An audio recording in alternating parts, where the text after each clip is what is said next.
So firstly, these were the questions which were basically taken from NCERTs only. NCERT से ही जो पूरे के पूरे जो क्वेश्चन बनाए गए हैं, from for example the 6th class NCERT जो है आपका ज्योग्राफी की है, इकोनॉमी की it is 10th class, polity it is 9th and 10th class, और जो आपके पास सिनॉप्सिस भी है, the question answers are there also, तो उसमें भी पूरे का पूरा ही मिल जाएगा. It is important that you should be in a position to put these things which you know into the words. That is the most important thing. आप उसको शब्दों में लिखना, और यही एक ब्यूटी है. That is the most important thing. आता है लेकिन आते हुए भी आपको लिखना इज वन प्रॉब्लम, एंड उससे बड़ी प्रॉब्लम है लिखना with in a time frame of 7.5 minutes. This is even a bigger problem. क्यों? बिकॉज आपको अपने बातों को पहले फ्रेम और रीफ्रेम करना पड़ेगा. फ्रेमिंग और रीफ्रेमिंग के कंटेक्स्ट में इट कंपैरेटिवली बिकम्स इंपॉर्टेंट कि आपका वो टाइम टेकिंग प्रोसेस है. दिस इज द फर्स्ट जो मेंस वाला पहला टेस्ट है आज का. There can be some problem. Questions NCERT से इसलिए कंपैरेटिवली काफ़ी इजी थे. जो 2-3 टेस्ट पहले एनसीईआरटी से तो इजी रहेगा, फिर ऑटोमेटिकली स्टैंडर्ड वो बढ़ जाएगा.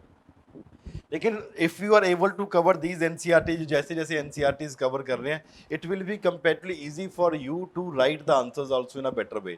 जब हम एडवांस वाली आंसर्स पे जाएंगे तो वहाँ पे आपको लिखना कंपैरेटिवली काफ़ी आसान हो जाएगा.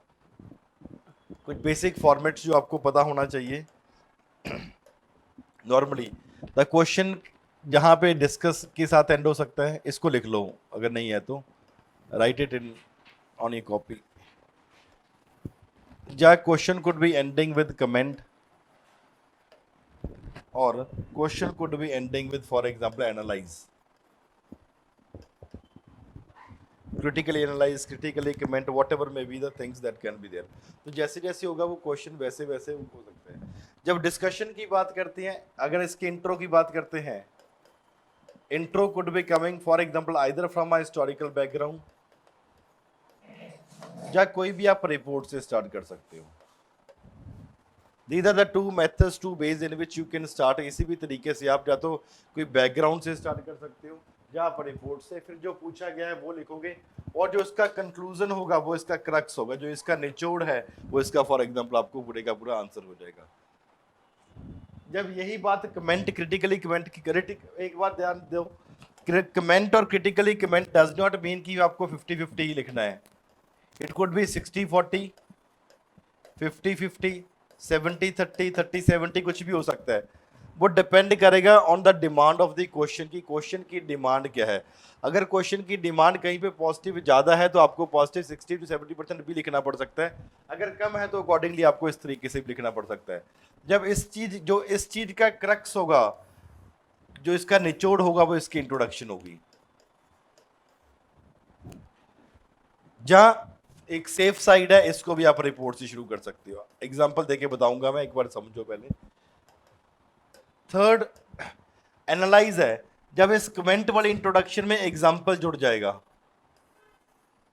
एनालाइज शब्द का मतलब है compare.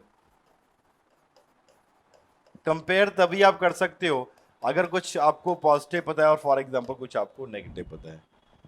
Try to write in this format. आपको इंट्रोडक्शन, बिकॉज इंट्रोडक्शन एक जनरल इंट्रोडक्शन, एक लेमैन इंट्रोडक्शन नहीं होनी चाहिए. That is the most important thing. अगर लेमैन इंट्रोडक्शन लिखोगे तो प्रॉब्लम ही आएगी. जैसे अब जो सिंपल से क्वेश्चन है जो करेंगे, डेमोक्रेसी वाले क्वेश्चन है, या जैसे भी दूसरे क्वेश्चन भी पूछे गए हैं, these question are comparatively very simple. लेकिन उस सिंपल क्वेश्चन को ही अगर आप थोड़ा सा अपने मुताबिक लिखोगे, not as per the demand of question, question के मुताबिक नहीं लिखोगे तो प्रॉब्लम है. जैसे कोई भी क्वेश्चन आता है डिस्कस में, example can be taken of NREGA, कि नरेगा का पिछला 15-20 साल का जी काम बताओ. बोलो कि NREGA was a program that started कब हुआ? 2005 में. क्या प्रोवाइड करता है? 100 days of employment for example unskilled है, एक्सेट्रा एक्सेट्रा. इसका 2-3 इंट्रोडक्शन में आप प्रोविजन बताओगे. हाँ जी, गुड मॉर्निंग. और उसके एंड में आप क्या लिखोगे? ये सब कुछ होने के बावजूद भी इसका क्रक्स क्या हुआ? It led to the upliftment of the people, upliftment of people out of poverty. एक तो पॉवर्टी से बाहर निकाल दिया, प्लस आप नेशन बिल्डिंग एक्टिविटीज भी कर दी आपने. That will B a conclusion हो जाएगा. अब यही कंक्लूजन जब इसका कमेंट वाले का इंट्रोडक्शन में चला जाएगा, a program that led to the upliftment of the people out of poverty and help in national building was started in 2005 and this इस तरीके से आप करोगे। जब उसी चीज में आप एग्जांपल जोड़ दोगे, for example a program that led to upliftment of the people out of poverty and nation building by creating various assets, for example in the state of Odisha, asset for example कुछ create है waste Bengal में, कुछ for example कुछ करा Pond's बनाया गया, कुछ भी बनाया गया, but it failed in some areas, for example UP या बिहार में कहीं कहीं में फेलियर भी हुआ है। तो अब इंट्रोडक्शन में आपने लिख दिया कि हाँ थोड़ा बहुत पॉजिटिव है इसका, थोड़ा बहुत नेगेटिव है। अगर इस तरीके से इंट्रोडक्शन लिखोगे, ही और she will be in a position to understand कि आप क्या आगे करने वाले हो। नॉर्मली ये जरूरी क्यों होता है, राइटिंग अ लेमैन आंसर और राइटिंग अ स्पेसिफिक आंसर में यही फर्क होता है एक इंट्रोडक्शन का। जस्ट एन एग्जांपल, मेरे पास कोई ऑफिस में बैठा मिलकर आया, बोलेगा कि सर मैं यूपीएससी की तैयारी करना चाह रहा हूँ, my name is this and this. एक ये होगा इंट्रोडक्शन कर देने का तरीका, अभी जो काम की बात है वही है। दूसरा बंदा आया, सर मैं पुलिस में ये लगा हुआ हूँ जी, आजकल मेरी पोस्टिंग यहाँ पे है और ये कर रहा हूँ, मैं ये कर रहा हूँ, मेरे घर वाला ये करते हैं और मैं यूपीएससी की तैयारी करना चाह रहा हूँ। टू द पॉइंट कौन सा है, मैंने क्या लेना भाई तू क्या करता है, and hardly make an difference to me. अगर ये आपको लगता है कि आप अपनी खुद की इंट्रोडक्शन सही तरीके से नहीं दे रहे हो ताकि आप बात को इधर उधर घुमा रहे हो, और यहाँ पे आपके पास मैक्सिमम 250 वर्ड्स मिलेंगे और इस 250 वर्ड्स में भी आपको 125 मेजॉरिटी टाइम्स ऐसा भी होगी एक ही क्वेश्चन के दो पार्ट भी आ रहे हैं। जब ऐसा कुछ आ रहा है तो आपको टू द पॉइंट ही लिखना पड़ेगा, इतने में ही आपका वो पूरा काम हो जाएगा। और अगर 120 एग्जैक्टली तो 230 वर्ड्स ही लिखने होते हैं हमने, 5-10 तो छोड़ना पड़ेगा, तो 115 और 115 शब्द हो जाएंगे। तो इसमें आप फालतू नहीं लिख सकते। यूपीएससी ने वर्ड लिमिट उतनी बढ़ा दी है, इनफैक्ट कैसे कि क्वेश्चन का मार्क्स एक क्वेश्चन में दो क्वेश्चन पूछने लगे हैं। आप चाह के भी 250 वर्ड्स लिख सकते हैं, आपको लगता है 260 270 वर्ड्स हो जाते हैं कई क्वेश्चंस में, लेकिन आपको 240 230 तक ही उसको लिमिट करना है। एंड वो लिमिट तभी हो पाएगा अगर आप आगे पीछे वाला गलत लिखना छोड़ दोगे। उसके लिए सबसे पहला आप इंट्रोडक्शन आपके माइंड में होनी चाहिए कि अगर इंट्रोडक्शन आपने सही लिख दी, ऑटोमेटिकली अंदर वाला फ्लो भी सही चलेगा। अगर इंट्रोडक्शन में ही गड़बड़ कर दी, कुछ भी अपनी मर्जी से लिखा, तो वहाँ पे प्रॉब्लम शुरू हो जाएगी। इतना क्लियर है? तो आज डिस्कशन करते हैं, फिर एवेल्युएशन जैसी करेंगे, उसके बाद देखेंगे क्या क्या लिखा हुआ है आपने। द फर्स्ट क्वेश्चन इज, हाँ बोलो बोलो। हाँ हाँ हाँ, yes. What are the merits of democracy? Bring forth the arguments in favor and against democracy. पहले बात तो इसके मेरिट्स के गुण क्या हैं और लोकतंत्र के अपक्ष विपक्ष का तर्क भी वो देना है। मेरिट्स क्या होते हैं डेमोक्रेसी का? क्वेश्चन स्टार्ट कैसे करोगे? सिंपल है। हाँ और कुछ? हाँ कैसे? हाँ और कुछ?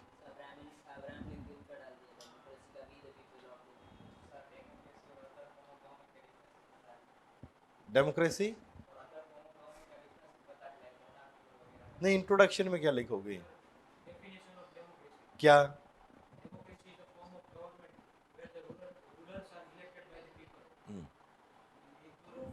यहाँ पे मेरे को बताओ कहाँ पे लिखा है व्हाट इज डेमोक्रेसी? फिर ये पहले बात तो ये माइंड से निकालना पड़ेगा भाई, जो नहीं पूछा वो भी लिखना है। एक सिंपल सी बात है, अगर ये क्वेश्चन का लिखा हुआ है, क्वेश्चन में 3 पार्ट्स हैं, मेरिट्स है, अगर ये 10 नंबर का क्वेश्चन है तो 10 नंबर इन तीनों में डिवाइड हो जाएंगे, ये श्योर है। 10 नंबर में डेफिनेशन के कितने मार्क्स होंगे? क्यों होगा मार्क्स? जिसको पूछा ही नहीं गया उसका मार्क्स से एलोकेशन क्यों होगा?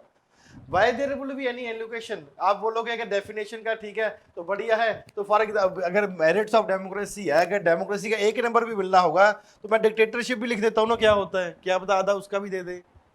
It is not according to what you are thinking, it is according to UPSC. जो आपसे पूछा जा रहा है मार्क्स सिर्फ उसी के एलोकेट होने वाले हैं। आप कितना भी अच्छा डायग्राम बना के आ जाओ, कुछ भी करके आ जाओ, that will not be working. क्यों? बिकॉज ये इंपॉर्टेंट एस्पेक्ट है कि आपको क्या पूछा जा रहा है वही ही लिखना होता है। एक काफ़ी दिन पहले हम डिस्कशन कर रहे थे ऑफिस बैठे, तो कहते कि let us formulate a mind map plan, ये वो एक्सेट्रा एक्सेट्रा आंसर्स के लिए। मैंने बोला यार माइंड मैप बनाना एक अलग बात है, उसको आप, लेकिन सही तो होना चाहिए। इट इज नॉट कि बहुत बार स्टूडेंट्स ने इंट्रोडक्शन में गलती या बॉडी पार्ट में क्या गलत कर देते हैं, जो नहीं पूछा होता उसको डायग्राम में पुट फॉरवर्ड कर देते हैं। चाहे कितना भी खूबसूरत कर लो, गलत तो गलत ही रहेगा। ठीक है, दैट डज नॉट मेक कि आप डिक्टेटरशिप का बहुत ही बढ़िया सा 3-4 फोटो बना दी, माइंड मैप बना दिया, डेमोक्रेसी ये होता है, अलग अलग फॉर्म्स ऑफ गवर्नमेंट है, उसमें से एक डेमोक्रेसी है। क्यों लिखा है भाई? उस वो सीधा पड़ेगा और एक उसका, आपने तो आसान कर दिया उसका काम, एक लाइन ही तो मारनी है, खत्म। आपने टाइम वेस्ट किया, आपको मार्क्स नहीं आ रहे हैं और गलत भी लिख रहे हो। और यूपीएससी में मेंस में ये भी होता है। मेन सिर्फ प्रीलिम्स में नेगेटिव मार्किंग नहीं होता, मेंस में भी नेगेटिव मार्किंग होता है। Negative marking for writing irrelevant answer, पता था? नहीं, ब्लैंक छोड़ने की नहीं है, इररिलेवेंट है। हाँ जी, गुड मॉर्निंग। इररिलेवेंट आंसर्स क्यों? एक सिंपल सी बात है, आपने उस बुड्ढे का टाइम खराब किया जो पेपर चेक कर रहे थे। और एक इसका दो इम्पैक्ट बताता हूं आपको। उस क्वेश्चन के नंबर भी तो क्रॉस होगा ही होगा, अगले क्वेश्चन के ऊपर भी नेगेटिव जाएगा। और बहुत बार, कभी आपने शायद देखा हो, पता नहीं कि बहुत बार ऐसा भी होता है कि मेंस के जब मार्क्स आते हैं, मार्क्स स्कोर्ड, मार्क्स कितने हैं obtain, for example 110, negative marks 10, marks total 100, ऐसा लिखा आएगा मेंस में, ऐसा लिखा हुआ आएगा, आएगा, बता रहा हूं मैं। This is what I am saying कि this will be a thing कि अगर गलत लिख रहे हो तो वहां पे आपकी नेगेटिव मार्किंग भी होती है, और नेगेटिव मार्किंग का असर अगले क्वेश्चन के ऊपर भी पड़ता है। खाली छोड़ दो, कोई प्रॉब्लम नहीं, टाइम बचा लो, नहीं आता खाली छोड़ दो। Do not right what you do not no, उसको अटेम्प्ट करने की कोशिश मत करो, उसको बेवकूफ मत बनाओ। उस जितनी आपकी उम्र है उससे ज्यादा टाइम उसको पेपर एवेल्युएट करते हो गया है, ठीक है? तो वो देखते ही बता देता है ये क्या होने वाला, क्या नहीं लिखने वाला। चलो, एक सिंपल क्वेश्चन था, मेरिट्स क्या है, आर्गुमेंट्स क्या है, फेवर क्या है। डेमोक्रेसी जो कोई भी फॉर्म ऑफ गवर्नमेंट है, किसके लिए वो सरकार बनाई जाती है? लोगों के लिए, क्या काम करने के लिए? वेलफेयर एक्टिविटीज या कुछ भी करने के लिए। It is basically, it is one of the best form that may be varying from a country to country. कहीं पे डिक्टेटरशिप अच्छा हो सकता है, कहीं पे डेमोक्रेसी अच्छी हो सकती है, कहीं पे अरिस्टोक्रेसी अच्छी हो सकती है, कहीं पे कुछ भी और अच्छा हो सकता है। It is one of the form of government that is basically useful for providing very services. Services देने, किसको सर्विसेज देने हैं? To citizens of country. And democracy is one of the form of government जिस तरीके से हम अपने citizens को अच्छे तरीके से सर्विस दे सकते हैं। सर्विस देने के कंटेक्स्ट में हम उसके सर्विसेज तरीके से देंगे that the merits would also be reflected. Services इस तरीके से देंगे ताकि कहीं भी किसी में भेदभाव ना हो। सर्विसेज इस तरीके से देंगे so that I am collecting money, देखो, the government will be collecting taxes from you, when the government will be collecting taxes from you। क्या फॉर एग्जाम्पल मोदी साहब की सरकार है, टैक्स कलेक्ट कर रहे हैं, कहीं पे भी पैसा लगा सकते हैं? नहीं, he need to be getting the approval in the budget, and even after getting the approval in the budget, क्या वो सिंगल पर्सन का थिंक होता है या थिंक टैंक लगा होता है उसके लिए? For example NITI Aayog think tank है। तो यही डिक्टेटरशिप और डेमोक्रेसी में फर्क आ जाता है। डिक्टेटरशिप में सिंगल पर्सन की बात होती है कि भाई मैंने क्या दिया, ऐसा चलना चाहिए, but on the other hand democracy provides an opinion, multiple opinions that are there, and when even a policy is being formulated, the government is basically being held accountable also. उस समय फॉर एग्जांपल सरकार को भी वो accountable ठहराया जाएगा। Better accountable form of government that would be there. अब जब अकाउंटेबल क्यों होगा? For all the decision that are taken, for all the policies that are formulated, चाहे कोई पॉलिसी सोशल फील्ड में है, चाहे पॉलिसी देखो, जब आप आंसर्स आपके साथ में एक मॉडल आंसर्स है, बट इसके साथ और भी बहुत कुछ बताया जाता है जब आंसर्स है, क्योंकि ये तो मार्केट में जाएंगे, हमें पता है, ठीक है? इट इज बेटर जब आपको आंसर है तो इससे एडिशनल बहुत ज़्यादा होगा, तो कीप ऑन राइटिंग साथ ही साथ में कि ये तो सिर्फ पॉइंटर फॉर्मेट में, आपको साथ में अलग अलग तरीके से और भी शब्द काफ़ी ऐड करने पड़ेंगे, तो साथ do not be dependent only on ये वाला जो दिया जा रहा है। आई टोटली एग्री, लेकिन फिर भी कहीं ना कहीं पे अगर कुछ जो, क्योंकि सुना हुआ ज़्यादा याद रह जाता है लिखा हुआ।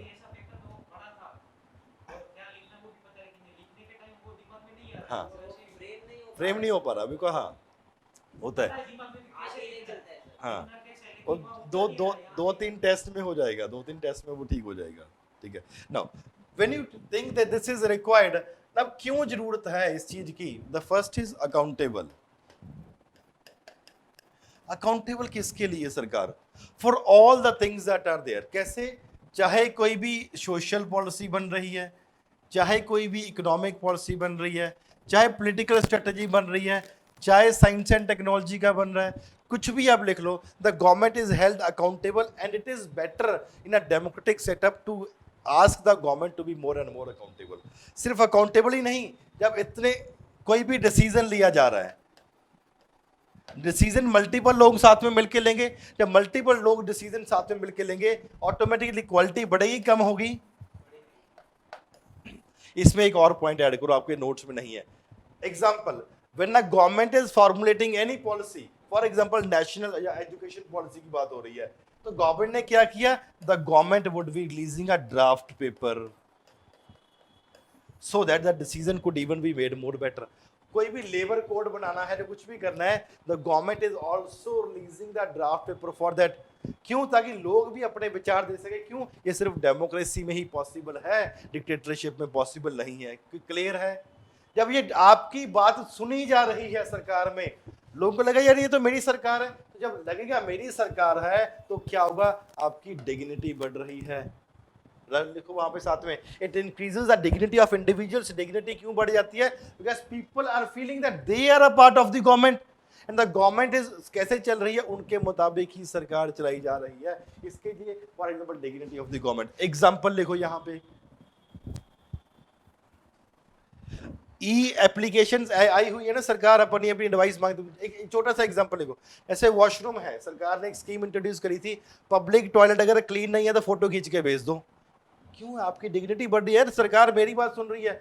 आप ट्रेन में जा रहे हो, क्लीन नहीं है ट्रेन, उनको मैसेज करो ट्रेन करने आ जाए। क्यों? आपको लगता है डिग्निटी बढ़ रही है। और राइट दिस एग्जांपल, दोनों के दोनों एग्जांपल लिखो। नॉट ओनली दिस, यहाँ पे चाहे अमीर लोग है चाहे या गरीब लोग, डेमोक्रेसी का इंपॉर्टेंट पार्ट है, सबको बराबर रखा जाएगा। Everyone would be getting the same status. Example लिखो, Modi becoming from a lower caste became the prime minister of the country, और अभी वाली जो है coming from a scheduled tribe becoming the president. Abdul Kalam sahab का लिखो, और माइनॉरिटी का लिखो, मनमोहन सिंह का लिखो। राइट एन एग्जांपल वहां पे ऐड करो साथ में अपने। ठीक है? क्यों? बिकॉज अब सबको सेम स्टेटस है। सिर्फ पॉसिबिलिटी तब है अगर आप डेमोक्रेसी का एक इंपॉर्टेंट पार्ट आ रहे हो। डेमोक्रेसी ये भी कहते हैं, कई बार गलत लॉज बन जाते हैं, बनते कि नहीं? Laws are being taken back. For example, अपने आप को सेल्फ इंप्रूवमेंट का मौका भी देती है। Example, the farm bill that were introduced, वापस लिस्ट। कहीं सरकार को लगा नहीं ये लोग नहीं चाह रहे हैं, therefore we are taking it back, सरकार वापस ले रही है। क्या डिक्टेटरशिप में वापस लेने के चांस है? नहीं है। देयरफॉर इट इज इंपॉर्टेंट कि अपनी मिस्टेक्स को भी पूरा कर सकते हैं। डेमोक्रेसी एक इंपॉर्टेंट एस्पेक्ट है। क्यों? हर 5 साल में इलेक्शंस हैं, आपको लोगों की बात सुननी ही पड़ेगी। Therefore automatically it is the responsibility to attend to people's need. लिखो वहां पे एग्जाम्पल है, लोगों की जरूरतों को पूरा करना है। एग्जाम्पल लिखो, लोग नहीं चाह रहे थे टाटा नैनो का प्लांट बंगाल में लगे, शिफ्ट कर दिया कहां पे? गुजरात में, रीजनल रीजन में। क्यों? उनको पता था अगली बार वोट मांगने जाएंगे, ये हमें जवाब देना पड़ेगा यहाँ पे क्यों प्लांट लगा। उड़ीसा में माइनिंग बंद करवाई गई कि नहीं करवाई गई? क्यों? लोगों की डिमांड थी कि माइनिंग। लिखो वहां पे उड़ीसा का एग्जाम्पल। सब कुछ आपके आंसर्स में नहीं पॉसिबिलिटी है, ये एडिशनल इंफॉर्मेशन है जो आपको साथ ही साथ में लिखना पड़ेगा। तो आपको क्लियर है? Now these are the merits of democracy. की डेमोक्रेसी है और लोकतंत्र के मेरिट्स फॉर एग्जांपल क्या क्या, ये कंपैरेटिवली इंपॉर्टेंट होता है। इसलिए कुछ लोग, लेकिन कुछ लोग कहते हैं कि हमें डेमोक्रेसी के फेवर में है, कुछ लोग कहते हैं हम डेमोक्रेसी के अगेंस्ट में। अगेंस्ट क्यों है डेमोक्रेसी? या कहते हैं डेमोक्रेसी से दूसरी सरकार कंपैरेटिवली क्यों अच्छी है? कहते इसी सरकार में इंस्टेबिलिटी आना कंपैरेटिवली काफी पॉसिबिलिटी है। लीडर्स बहुत जल्दी चेंज हो जाते हैं। जैसे 1990s में आज एक एक साल का प्रधानमंत्री बन गए। जैसे अटल बिहारी वाजपेयी साहब 13 दिन के लिए, 13 महीने के लिए। Therefore it is leading to instability. अगर यहाँ पे इंस्टेबिलिटी आ चुकी है तो वहाँ पे क्या पॉसिबिलिटी है दैट कोई भी पॉलिसी एक सिमिलर पॉलिसी कंटिन्यू करना पॉसिबिलिटी नहीं है। तो इंस्टेबिलिटी आने के चांसेस डेमोक्रेसी में कंपेरेटिवली काफी है। नॉट दिस, इट ऑल्सो आपके मॉरलिटी भी इफेक्ट हो जाती है, मॉरल्स भी गिर जाते हैं। आप फेयर प्ले में विश्वास नहीं करते, पॉलिटिकल कंपटीशन बढ़ जाता है, पावर प्ले के चक्कर चलने लग जाते हैं। जैसे फॉर एग्जांपल अभी रिसेंटली क्या हुआ, महाराष्ट्र सरकार का एग्जांपल देखो, यहाँ पे पूरे के पूरे इधर आ गए। जैसे वर्ल्ड लेवल की पर बात करते हैं तो पाकिस्तान में दोबारा आ गया, वो सरकार से निकाल दिया गया था और दोबारा से फॉर एग्जांपल आ गया। क्यों? अब लोगों ने मैंडेट दे दिया कि भाई तुम ही करो, यू आर गुड। जितना हमारे मीडिया ने क्या रिप्रेजेंट किया था इमरान खान को, देश डुबा दिया, पाकिस्तान ये कर दिया। तो और पाकिस्तान के लोग क्या बोल रहे हैं, you are good for us. क्यों? It is power play. क्योंकि जो पावर प्ले उसके खिलाफ चला था, दो एग्जांपल लिख सकते हो, पाकिस्तान का एग्जांपल भी लिख सकते हो इसको, और हमारा जो महाराष्ट्र में केस हुआ रिसेंटली उसका एग्जांपल भी वहां पे लिखा जा सकता है। That is there, people will be consulted. बहुत लोगों का ध्यान रखना पड़ेगा, automatically delay in the policy making. तो धीरे धीरे पॉलिसी बनेगी, बदलेगी, बनेगी, बदलेगी, चलता रहता है। और कोई भी पॉलिसी को बनाने के लिए हमारे देश, हमारे जैसे देश में कई साल तक भी लग जाते हैं। तो वहां पे है इलेक्टर्स, जो लीडर इलेक्टेड होते हैं, कई बार they do not know the interest, कि लोगों का क्या इंटरेस्ट है। वो जरूरी नहीं कि सबको पता होगा, इसलिए कई बार बैड डिसीजंस भी बन जाते हैं डेमोक्रेसी में। जैसे फॉर एग्जांपल फार्मर बिल का हुआ, लोग नहीं चाह रहे थे कि वो हो, लेकिन वो बैड डिसीजन की तरह हुआ। डेमोक्रेसी की वजह से करप्शन होने के चांसेस भी बढ़ जाते हैं, हैं? श्रीलंका कुड भी थिंक फॉर एग्जांपल, बिकॉज क्यों? इलेक्टोरल कंपटीशन लग जाता है, भाई ये कास्ट का मैं वोट खरीद लूंगा, इसका ये कर लूंगा, इसका ये कर लूंगा, तो वहां पे है। तो देयरफॉर प्रॉब्लम क्या होती है कि कई बार डिसीजंस में other problems that are there. तो इतने 5-6 पॉइंट लिख लो ये, और साथ में एग्जांपल्स भी लिखो जहां जहां पे पॉसिबिलिटी है कि दीज आर आर्गुमेंट्स कि हम लोग कह रहे हैं डेमोक्रेसी नहीं चाहिए। लेकिन नहीं चाहिए इसके बावजूद भी कुछ लोग इसको सपोर्ट करते हैं। कहते हैं सपोर्ट कैसे करते हैं, कहते चाइना का एग्जांपल देते हैं। चाइना फॉर एग्जांपल 1958 टू 61 लेकिन तक अप्रोक्सीमेटली 3 करोड़ लोग मर गए। क्यों मरे? For example in the context of China में फेमीन आ गया, वहां पे 3 करोड़ लोग मर गए। और सरकार ने फॉर एग्जांपल, इंडिया और चाइना की बात कंपेरेटली आज़ाद है, ऑलमोस्ट एक ही साथ में हुए। हम 1947 में, वो 1949 में हुआ। इकोनॉमिक कंडीशंस वर देयर, पर इंडिया में कभी भी इतना बड़ा फेमीन देखने को नहीं मिला कि तक 3 लोग हैं। क्यों? जो हमारी पॉलिसीज है, जो अलग अलग गवर्नमेंट ने बनाई है, गवर्नमेंट ने हमेशा ध्यान में रखा कि फूड स्कैर्सिटी की प्रॉब्लम हमारे देश में ना हो। ये तभी हो पाता है if the people are electing the government, और लोगों को और सरकार को पता कि हर 5 साल के बाद हमें इनके पास ही जाना पड़ता है। देयरफॉर इट इज इंपॉर्टेंट कि अगर फूड स्कैर्सिटी कोई भी और मुद्दा है तो वो प्रॉब्लम है। सेकंड थिंग, क्यों? डेमोक्रेसी है तो decisions for example will be taken only after consultation, and local का हमेशा ध्यान में रखा जाएगा। बहुत बार जा लोग यहाँ पे, जैसे go to Chandni Chowk, road इधर जा रही है, मेट्रो जा रही है, ऐसे घूम के फिर सीधी चली जाती है। क्यों? बिकॉज यहाँ पे एक छोटी सी मस्जिद बनी हुई है। चाइना में करके दिखाओ ना, उड़ा देंगे, बीच में से निकाल के ले जाएंगे। That is the case. क्यों? बिकॉज यहाँ पे आपको लोगों का और इसके साथ ही जो फेवर, जो मेरिट्स है, वो इसके आपके वो यहाँ पे भी आ जाएंगे, जो arguments in favour of democracy. तो इस तरीके से आप इस पॉइंट्स को लिखोगे कि अलग अलग जो इसके पहले हमने पॉइंट्स में मेरिट्स लिखे थे, सेम चीज अब यहाँ पे इसका फॉर एग्जाम्पल आ जाएगा, आर्गुमेंट्स इन फेवर की डेमोक्रेसी से ये होता है, डेमोक्रेसी से ये होता है। क्लियर है इतना?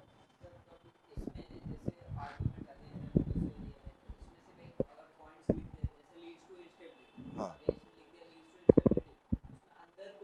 नहीं आप एग्जाम्पल लिखो, हाँ यस चलेगा, 100% चलेगा, बिल्कुल बिल्कुल चलेगा। एग्जाम्पल जरूरत नहीं है, चलेगा, डेफिनेटली चलेगा। ऑनलाइन वालों को भी क्लियर है?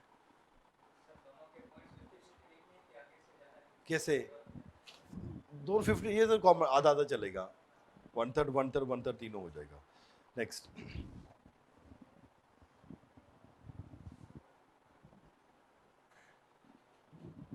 why democracy should lead to a better decision and any non democratic government कि ऐसा क्यों हो जाता है कि डेमोक्रेसी में डिसीजंस लेना कंपेरेटिवली ज़्यादा बेटर अच्छे हो जाते हैं ऑन द कंटेक्स्ट ऑफ कोई भी और फॉर्म ऑफ गवर्नमेंट में।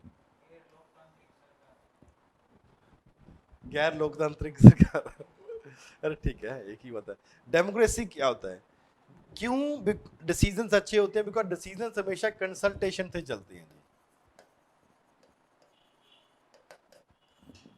एंड कंसल्टेशन की और के साथ जैसे कंसल्टेशन आ जाएगा आपको हर चीज के ऊपर डिस्कशन ही होगा, और जो कंसल्टेशन और डिस्कशन आएगा तो कोई ना कोई उसको क्रिटिसाइज करेगा, कोई पॉजिटिव होगा कुछ नेगेटिव होगा, और ऐसे में से जो डिसीजंस होंगे वो बहुत ज़्यादा it will always be involving good number of people, काफ़ी ज़्यादा लोगों को इन्वॉल्व करेंगे। जब काफ़ी ज़्यादा लोगों को इन्वॉल्व करेंगे आपके कुछ पॉजिटिव भी होगा कुछ नेगेटिव भी होगा, there would be pointing out the possible mistakes कि हाँ यार जरूरी नहीं कि सब लोग इसके फेवर में ही हैं, चाहे जितना भी फॉर एग्जांपल जैसे जेएनयू के पीछे सरकार ये है वो एक्सेट्रा बोलती रहती है, फाइनेंस मिनिस्टर कहाँ से पड़ी हुई है, वो एक अलग कहना एक अलग बात है, लेकिन आपके पास एक क्रिटिकल मैटर भी होना चाहिए और इसके ऊपर आप पॉजिटिव भी तरीके से बोल रहे हो नेगेटिव भी बोल रहे हो। जब ये कंसल्टेशन से कोई डिसीजन लिया जाएगा देयर वुड भी कुछ ऐसे लोग होंगे जो आपको क्रिटिसाइज करें, कुछ ऐसे होंगे जो क्रिटिसिज्म से कुछ पॉजिटिव निकल के आएगा। तो इसके लिए इंपॉर्टेंट क्या बन जाता है कि कंसल्टेशन और डिस्कशन करना ही एक इंपॉर्टेंट एस्पेक्ट है, काफी लोग इसमें इन्वॉल्व होते हैं ताकि कमियां को कम हो जाए। Not only this, irresponsible decision,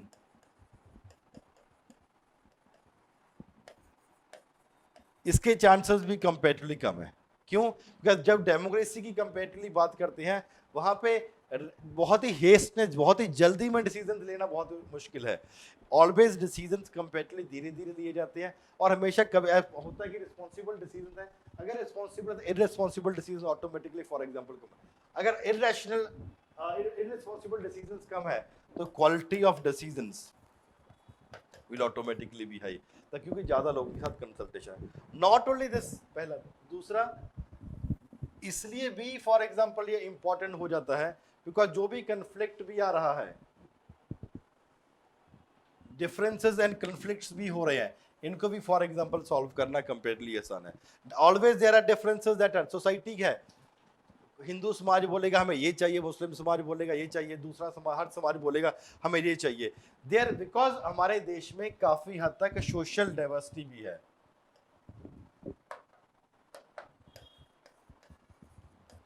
और सोशल डाइवर्सिटी जिस देश में होती है तो वहां पे सामाजिक तौर पे विविधता होती है, तो वहां पे हमेशा कोई ना कोई प्रॉब्लम ही रहती है। हमारे पास तो धर्म के नाम के ऊपर है, लैंग्वेज के नाम के ऊपर है, for example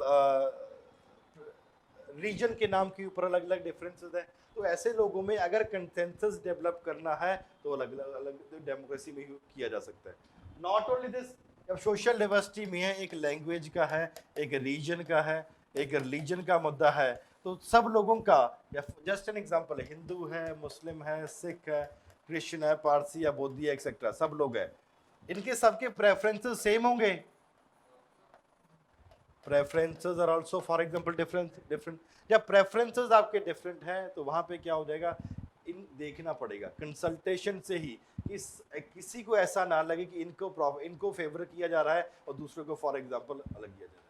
different groups are there, they are living together, इकट्ठे रह रहे हैं, एक एरिया है वहां पे, जस्ट एन एग्जांपल, यहाँ पे 25 हिंदू है, 25 मुस्लिम है, 25 सब लोग हैं, यहाँ पे स्टेबिलिटी भी तो मेंटेन करके रखनी है ना। चाहे कोई एरिया माइनॉरिटी में है, कुछ लोग माइनॉरिटी में है, other people are basically in majority, तो वहाँ पे क्या हो जाता है, ये भी देखना जरूरी है कि माइनॉरिटी को कहीं पे ऐसा ना लगे कि हमें टोटली इग्नोर किया जा रहा है। देयरफॉर इट इज इम्पॉर्टेंट कि लिविंग साथ में रहना भी है, और अगर पीसफुल सोल्यूशन भी लाना तो इम्पोर्टेंट है। जैसे लिविंग टुगेदर होगा सब लोगों को लगेगा कि सही हो रहा है तो उनकी डिग्निटी ऑटोमेटिकली राइज हो जाएगी, कंपेरेटिवली काफी important. Not only this, democracy is also important, अपनी to correct own mistake.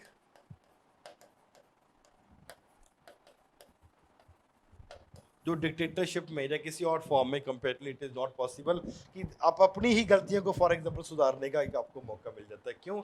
You are living together with the people as a whole, आप लोगों के साथ कंसल्ट कर रहे हो, क्रिटिसाइज हो रहा है, कुछ पॉजिटिव आ रहा है, you are carrying out consultation with various people, तो वहाँ पे क्या लगता है कि देयरफॉर अगर डेमोक्रेसी को बोले कि क्यों दूसरों से लोग नॉन डेमोक्रेटिक गवर्नमेंट से क्यों अच्छा है, और जो ये पॉजिटिव्स है वो सेम पॉजिटिव्स आपको नॉन डेमोक्रेटिक गवर्नमेंट में देखने को नहीं मिलती है, इसकी वजह से ये डेमोक्रेसी अच्छा फॉर्म माना जाता है।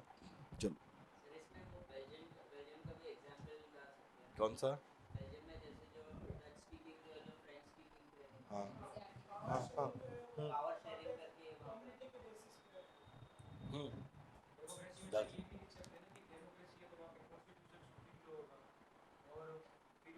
हाँ बिल्कुल बिल्कुल बिल्कुल, रूल्स एंड अकॉर्डिंग टू उसी तरीके से काम करेगा। हाँ बिल्कुल। नहीं, यहाँ जहाँ पे डेमोक्रेटिक फॉर्म ऑफ गवर्नमेंट है, मेजॉरिटी ऑफ द एरियाज ने एक रूल बना लिया था अमेरिकन रेवोल्यूशन के बाद कि वहाँ पे एक रिटन कॉन्स्टिट्यूशन रखेंगे। Next, why do we need a constitution, discuss with the help of example of South Africa की क्यों जरूरत है। हाँ जी, नहीं वो जरूरत नहीं है। अब इसका पॉजिटिव क्या? नहीं नहीं जरूरत नहीं है। अब डेमोक्रेसी का क्यों अच्छा क्यों है वो लिखना है, कॉन्स्टिट्यूशन की जरूरत ही क्यों है, इसको साउथ अफ्रीका के कंपैरिजन के कंटेक्स्ट में लिखना है। साउथ अफ्रीका के कंपैरिजन के इन द कंटेक्स्ट, साउथ अफ्रीका में अपार्थाइड चला था, जहाँ पे गोरे और काले अलग अलग उनकी डिमांड्स चल रही थी। अपार्थाइड जब फॉर एग्जांपल और डिस्क्रिमिनेशन को जब एंड किया गया तो दो कैटेगरी है, एक है ऑपरेसर,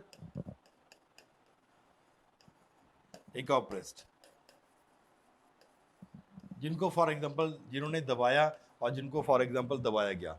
अब प्रॉब्लम क्या था, फॉर एग्जांपल क्या अगर वहां पे ब्रिटिशर या दूसरी डच लोग भी थे, क्या उनको साउथ अफ्रीका से निकालना था?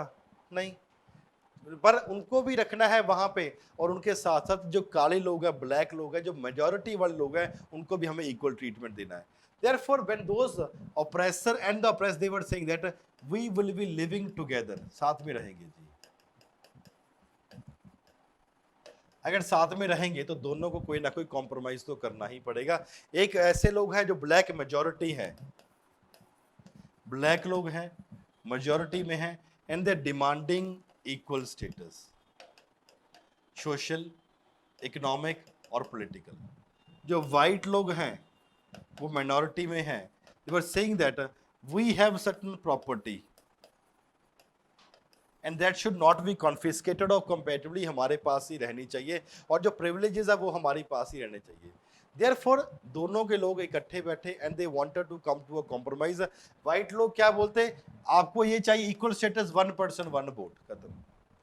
ये क्या बोलते, ठीक है हम आपकी प्रॉपर्टी और आपकी प्रिविलेजेस है जैसी है फॉर एग्जांपल उसको कंटिन्यू रखेंगे। क्यों जरूरत था? Because it was important to build trust, trust build up करना कंपेरेटिवली काफी ज्यादा जरूरी था। एंड देयरफॉर अगर जो कुछ लोग ब्लैक ने मान दिया, कुछ व्हाइट ने मान लिया, but it is most important, अगर नेक्स्ट जनरेशन नहीं माना तो, for example any decision was taken in 1993 और 2093 में ये लोग बोले कि नहीं हम नहीं मानते जी, उस टाइम पे गलती हो गई, और कुछ लोग जो पहले होंगे वो मर भी गए होंगे तब तक, तो क्या बोला, इफ वी हैव टू, जो इन्होंने माना है और जो इन्होंने माना है, अगर ट्रस्ट बना के रखना है, we need to write it and put the form of a constitution.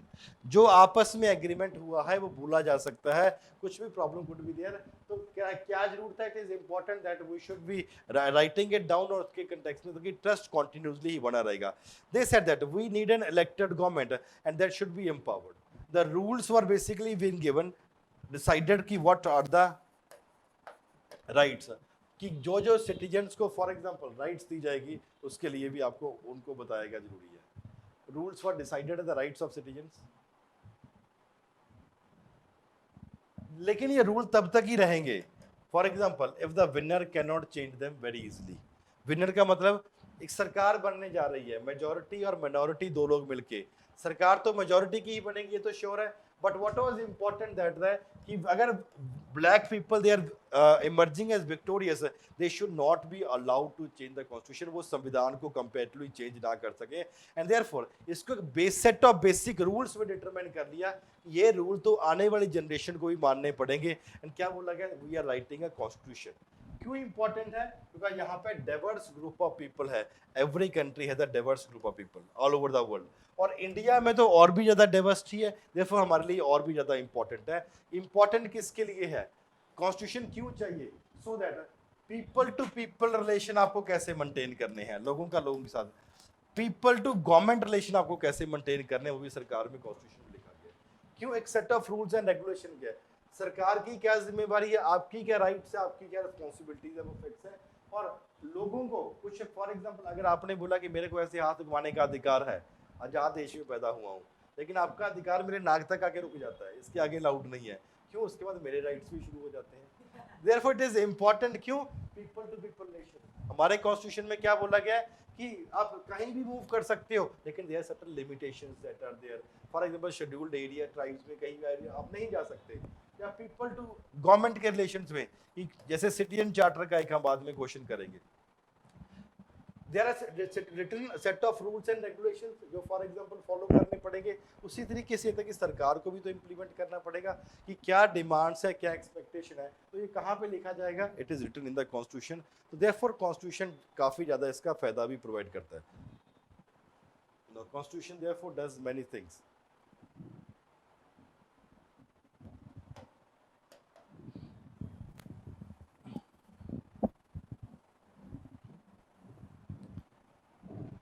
Constitution का पहला, it is based on trust.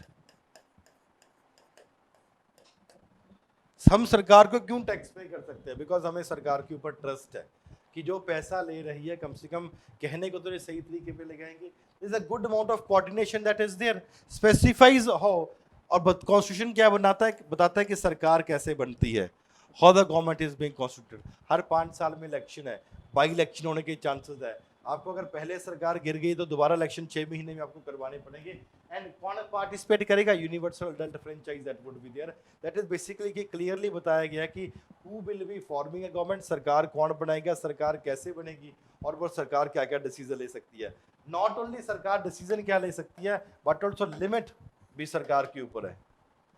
सरकार can not be for example go taking away all your liberties. अगर इमरजेंसी भी लगती है तो भी कुछ आपके पास आपकी लिबर्टी तो रहती ही है, क्यों, सरकार के ऊपर लिमिट्स है। आपकी fundamental rights are limits on the government only. कहाँ पे लिखा गया, it is basically a part of the constitution. Not only this, it is also expresses लोगों का एस्पिरेशंस है जी। हमारा कॉन्स्टिट्यूशन में जैसे डीपीएसपीज है,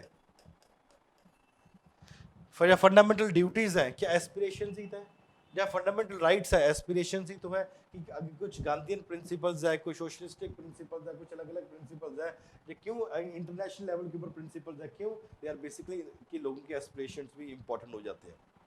other people were there, for example, and it is a trend that all countries will be having, एक tradition का setup हुआ है कि जैसे अमेरिका में कोई भी डेमोक्रेसी वहाँ पे सेटअप हुई तो वहाँ पे कॉन्स्टिट्यूशन है, फ्रांस में हुआ वहाँ पे भी कॉन्स्टिट्यूशन बनाया, और उसके बाद एक ट्रेंड बन गया कि जहाँ जहाँ पे डेमोक्रेसी है वहाँ पे एक कॉन्स्टिट्यूशन होना चाहिए। कॉन्स्टिट्यूशन क्यों होना चाहिए, बिकॉज सरकार कैसे बनती है, इक्वल ट्रीटमेंट है, पीपल टू पीपल का रिलेशन कैसा होगा, पीपल टू गवर्नमेंट का रिलेशन फॉर एग्जांपल कैसा होगा, and what are the powers and responsibilities of the government and the citizen. तो वहाँ पे दोनों की चीज की वो जरूरत क्लियर है। इतना ऑनलाइन वालों को नेवर सेड यूनिवर्स फ्रेंचाइज, तब वो तो इट इज नॉर्मल क्वेश्चन है ना। कॉन्स्टिट्यूशन में तो बात जैसे अमेरिका में है, दूसरा वो धीरे धीरे अपडेट होता रहता है। What are rights, why do we need rights in democracy. Rights क्या होते हैं जी, आपके अधिकार क्या है, राइट्स तो सबको पता होती है, रिस्पॉन्सिबिलिटी नहीं पता होती। Why do we need rights in democracy. अरे अरे राइट्स क्यों चाहिए, आपको राइट्स किससे चाहिए, अधिकार सर गवर्नमेंट से, दूसरे लोगों से, हमारे आजू बाजू जो रहे हाँ सबसे, सबसे आजकल तो घर वालों से भी चाहिए। ठीक है, राइट्स जैसे नॉर्मली कुछ लोगों की आदत होती है, या कई बार होता है कि फ़ोन पड़ा है, वो फ़ोन स्क्रॉल करने लग जाते हैं, अभी आपके फ़ोन के अंदर क्या है ऐसा छुपा हुआ। तुम कौन होते हो मेरे फ़ोन को टच करने वाले? Privacy rights, even from your partner, even from your family, even from your society, and even from the government also. And rights are there because you are born as an individual. Therefore जब rights की there claim over the fellow beings, over society, over the government, कि हमारे claim है जी वो, कि जो हमें ये अधिकार हमें मिलना चाहिए, and everyone उसी रिगार्ड में अवेलेबल, और सबको है, it is available to everyone in equal major. अगर आप बोलोगे जी मेरा अधिकार है, तो दूसरा भी बोलेगा मेरा भी तो है। देयरफॉर इसके लिए ऐसा नहीं कि एक बंदे के पास राइट्स है दूसरे के पास राइट्स नहीं है। The rights are there, rights are equal, therefore equal measure of right is comparatively important. And therefore अगर राइट्स हैं और राइट के साथ इक्वल मेजर भी है, मतलब आपके पास ऑब्लिगेशन भी आ चुका है। अगर आपको अपनी राइट एक्सरसाइज करनी है तो इस तरीके से एक्सरसाइज करी जाएगा आपके अधिकार, ताकि दूसरों के अधिकार इफेक्ट ना हो सके। देयरफॉर राइट्स के पॉइंट में 3 पॉइंट आ जाएंगी। एक तो आप राइट्स क्लेम करोगे जी अपने, क्या है ये? क्लेम है लोगों को, सोसाइटी, सरकार का। लेकिन राइट्स आपको इक्वल मेजर भी प्रोवाइड करती है। इस जब इक्वल है तो आपके पास एक ऑब्लिगेशन भी आ जाता है कि आपको दूसरों की बात कंपेरेटिवली माननी पड़ेगी। अब राइट्स की फॉर एग्जांपल जरूरत ही क्यों पड़ जाती है? पहला, अगर डेमोक्रेसी को सस्टेन करना है, डिक्टेटरशिप में चल जाता है। अगर डेमोक्रेसी को सस्टेन करना है, therefore rights are therefore needed in that particular regard. In democracy every citizen has right to vote and right to get elected in a government. तो वहां पे आपके पास राइट है, वोट भी डाल सकते हो और फॉर इलेक्ट भी हो सकते हो। Not only white elect but also आप अपने ओपिनियन भी एक्सप्रेस कर सकते हो। Right to express your opinion, form political parties and take part in various political activities. तो ये आपके राइट्स ही शो करती है। Rights are protect, rights from protect किसको? खास करके माइनॉरिटीज को, माइनॉरिटीज को भी प्रोटेक्ट किया जाता है। एंड मेजॉरिटीज के कंटेक्स्ट में जहां पे कुछ पॉलिटिकल, कुछ माइनॉरिटीज हो जाती है, नॉर्मली एक ट्रेंड्स है दुनिया में, कोई भी मेजॉरिटी की सरकार बनती है तो माइनॉरिटी को दबाने की कोशिश करती है। इसी के कंटेक्स्ट में कॉन्स्टिट्यूशन हमारा क्या मेंशन करता है? Equal and equity in reference. वो तो दो अलग अलग है, समानता और समान दो चीज होती है। किसको प्रोटेक्ट करना है? अपने माइनॉरिटीज को प्रोटेक्ट करना है। क्यों? अगर माइनॉरिटीज की राइट्स को उस हिसाब से लेके चलते हैं, not only protect minorities, rights can be guarantee that when things go wrong, जब किसी को उठा के जेल में डाल दिया बिना मतलब से, तो वहां पे गारंटी प्रोवाइड करते हैं। इस बात की गारंटी की कोई डू नॉट वरी, आपके खिलाफ फॉर एग्जांपल कुछ भी गलत नहीं होगा, तो आपके लिए राइट्स कंपैरेटिवली इंपॉर्टेंट हो सकती है। और हमारे जैसे देश में यहाँ पे इतनी डाइवर्सिटीज है, यहाँ पे कुछ बहुत सारी कम्युनिटीज ऐसी है जो माइनॉरिटी में है, वहाँ पे it is even more important that guarantee should basically be given to the minority community. क्यों? Because tendency है, sometimes elected government may not protect or may even attack the rights of their own citizens. जैसे कुछ भी है, the rights of the common people they are basically getting affected. उसके context में जरूरी हो जाता है कि minorities को बचा के रखना है। अगर minority को बचा के रखना है तो डेमोक्रेसी में उनको राइट्स देना ही पड़ेगा। Some rights need to be placed higher than the government. कुछ ऐसी राइट्स भी है जो सरकार से भी ऊपर है। फॉर एग्जाम्पल, गवर्नमेंट ने इमरजेंसी लगा दी, क्या आपके सब राइट्स ले सकती है? नहीं। देयरफॉर राइट्स को सरकार से भी ऊपर रखा गया है, so that even the government can not violate them. सरकार भी इस रूल्स, इस रेगुलेशंस को कंपैरेटिवली वायलेट नहीं कर सकते। क्यों? Because it is citizens that are comparatively most important and supreme। इसलिए हमें एक राइट्स की जरूरत पड़ती है, खास करके डेमोक्रेसी वाले रीजन में तो राइट्स की जरूरत पड़ती है। एक सिंपल सा स्ट्रेट फॉरवर्ड क्वेश्चन था। नेक्स्ट,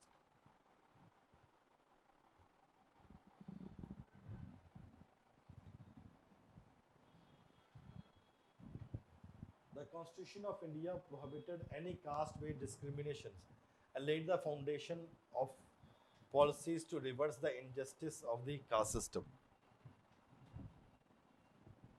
आगे है ना क्वेश्चन? इतना ही है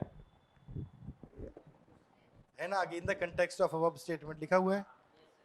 हाँ, bring out how caste plays an important है।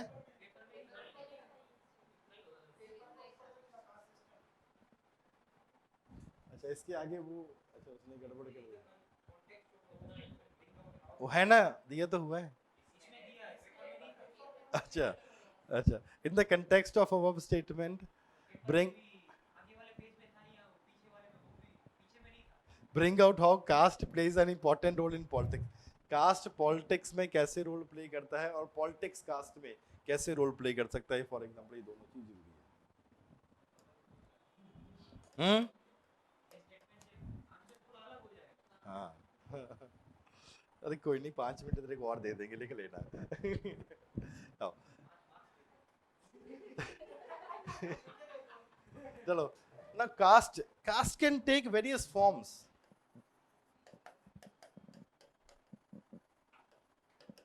जाति और राजनीति काफी इंपॉर्टेंट रोल प्ले करता है। कब रोल प्ले करता है? जब आप कैंडिडेट चूज कर रहे हो। सबसे पहले बात तो at the time of choosing of the candidate, भाई कौन सी जात का है, इसको कितनी वोट डलने वाले, कौन सा नहीं है। और जब एक बार तो आपने चूज कर लिया, उसके बाद फॉर एग्जांपल जब आप पार्टी के लिए वोट मांगे, अपील करने भी जाओगे तो क्या बोलते, तुम मेरे जात के लोग हो, मेरे को वोट डालोगे, ये नहीं करोगे तो वहां पे जब वोट मांग रहे हो तो भी आप अपनी जाति को फॉर एग्जांपल लेके आते हैं। यूनिवर्सल अडल्ट फ्रेंचाइज क्यों जरूरत पड़ गई है? बिकॉज 1-to-1 वोटिंग हो रही है जी, 1 अडल्ट वुड बी देयर और एक वो कंपेटिवली वोट डाल सकता है। तो वहां पे every vote is important, her vote count करती है। और इसलिए हर लोग कोशिश कर रहे होते हैं कि कम से कम उनके जात के लोग तो उनको डालेंगे। पॉलिटिक्स और कास्ट पॉलिटिक्स में और इंपॉर्टेंट रोल क्या प्ले किया हुआ है? जो कंपेरेटिवली बैकवर्ड लोग थे,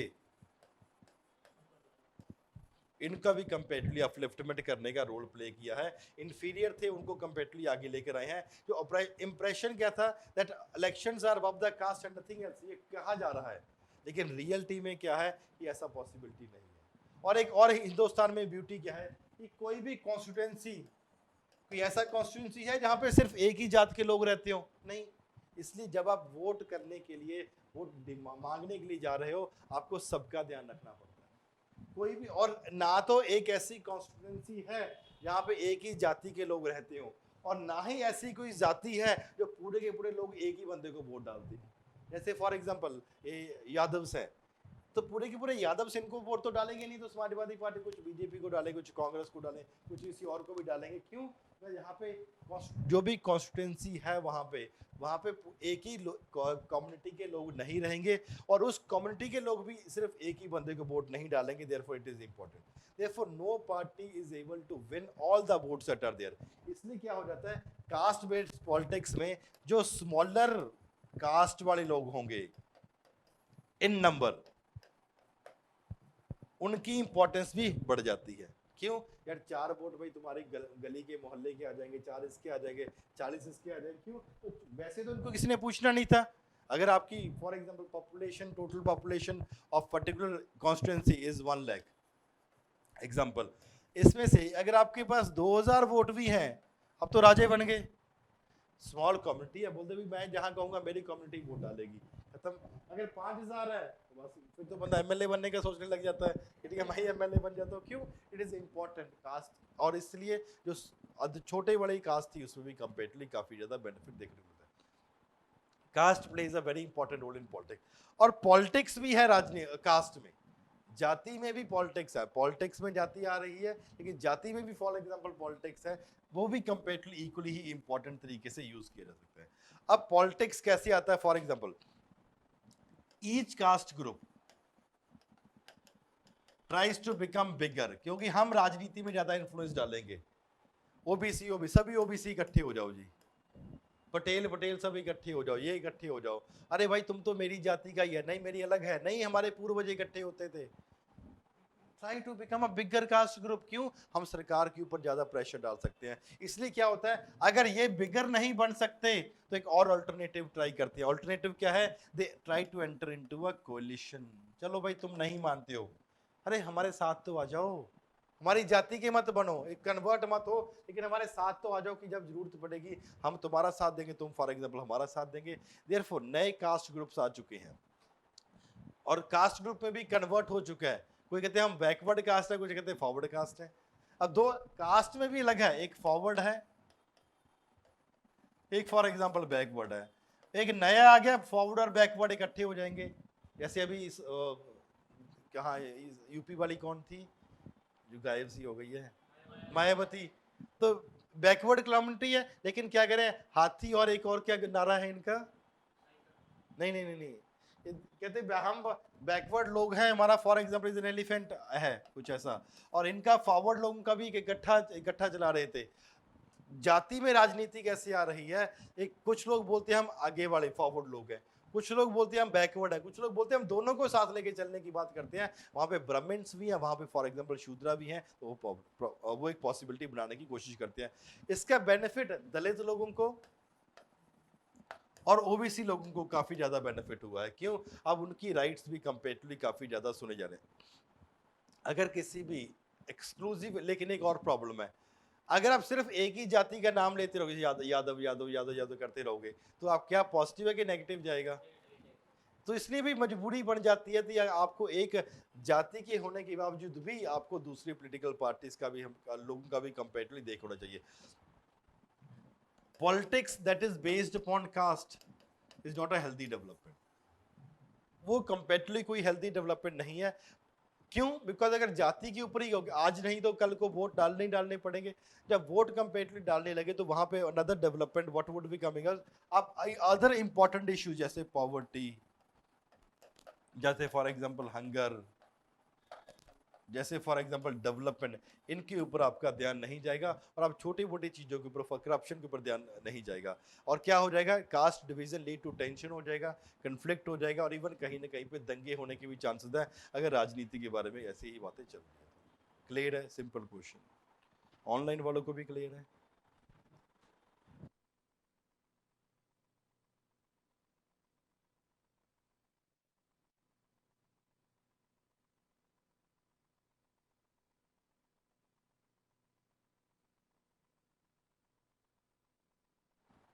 चलो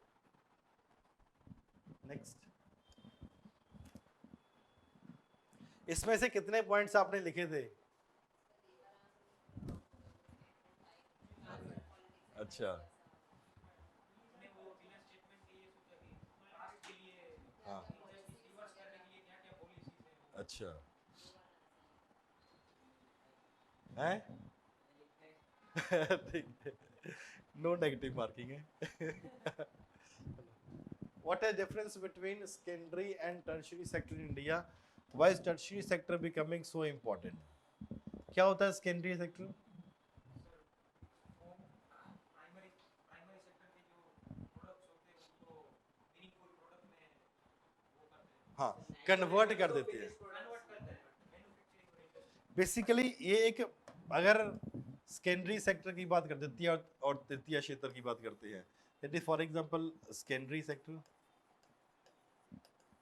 और टर्शियरी सेक्टर। सेकेंडरी सेक्टर में क्या होगा? यहाँ पे मैन्युफैक्चरिंग होगी, और यहाँ पे फॉर एग्जांपल सर्विस। मैन्युफैक्ट क्या हो गया है? अचानक बोले इतनी देर बाद अचानक आते आवाज आई। सर्विस सेक्टर तो यहाँ पे क्या होगा? They will basically be doing, transform किया जाएगा, कोशिश करेंगे कि ट्रांसफॉर्म करने की, और वन गुड टू क्रिएट, एक नई गुड बनानी है जिसकी यूटिलिटी कंपेरेटिवली ज्यादा हो सके। मैन्युफैक्चरिंग करके कुछ और बनाने की कोशिश करनी है वहां पे। मैन्युफैक्चरिंग प्राइमरी के कंपेरेटिवली ज्यादा ऑर्गेनाइज्ड है। फॉर एग्जाम्पल आप कुछ भी एक्टिविटी कर रहे हो, उसके बाद उसी चीज को मैन्युफैक्चर कर दिया, जैसे माइनिंग एक काम हो गया, लेकिन उसके बाद स्टील इंडस्ट्री आपने लगा दी, कुछ और काम हो गया, मैन्युफैक्चरिंग कर दिया, तो कंपेरेटिवली ऑर्गेनाइज तरीके से फॉर्मेट में देखने को मिलता है। यहाँ पे सेकेंडरी सेक्टर में छोटी यूनिट्स भी हो सकती है, small scale units can be there, large scale unit can be there, corporate हो सकता है, मल्टीनेशनल कंपनीज भी फॉर एग्जांपल यहाँ से कहीं भी ज़्यादा एक्सपोर्ट वो कर सकती है।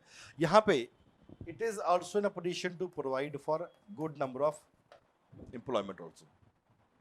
लेकिन एम्प्लॉयमेंट में एक कमी है, it is basically a machine based industry that has been there. There are various people who are getting, for example, unemployed in the primary sector, and they try to shift to the secondary sector, but the problem is because of skilling that is not being there, तो वहां पे करना comparatively उनके लिए possible नहीं हो रहा, इसके लिए कंपेरेटिवली कॉन्टिन्यूसली प्रॉब्लम आ रही है।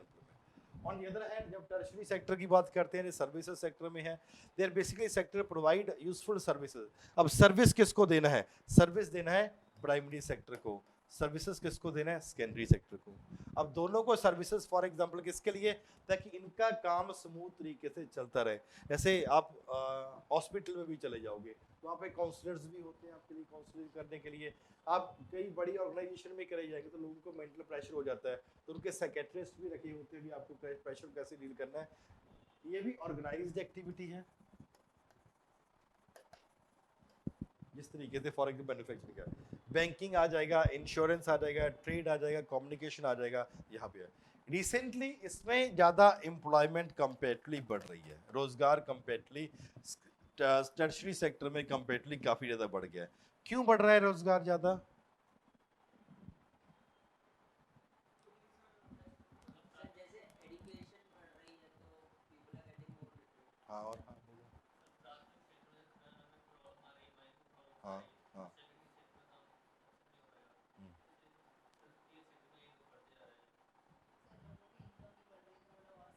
Very good. हाँ मतलब कैसे? ठीक है, गॉट इट। हाँ ठीक है और ठीक है। देखो दो मल्टीपल थिंग्स आर देयर। हर सरकार को हॉस्पिटल देने पड़ते हैं, एजुकेशन देनी पड़ती है, पोस्ट है, टेलीग्राफ है, पुलिस स्टेशन है, कोर्ट है, विलेज एडमिनिस्ट्रेशन है, डिफेंस है, ट्रांसपोर्ट है, बैंक्स है, सब कुछ है। तो ये क्या है? These are basically the service only. जैसे और इंडिया में खास करके गवर्नमेंट यहाँ पे सब चीज की रिस्पॉन्सिबिलिटी लेती है। फार फ्लंग एरियाज में हॉस्पिटल नहीं है, वहां पे भी सरकार सेटअप करेगी। वहां पे बैंकिंग सर्विस नहीं है, वहां पे भी सेटअप करेगी। इसी को लिंक करना है। She said forward and backward linkages का मतलब क्या हुआ?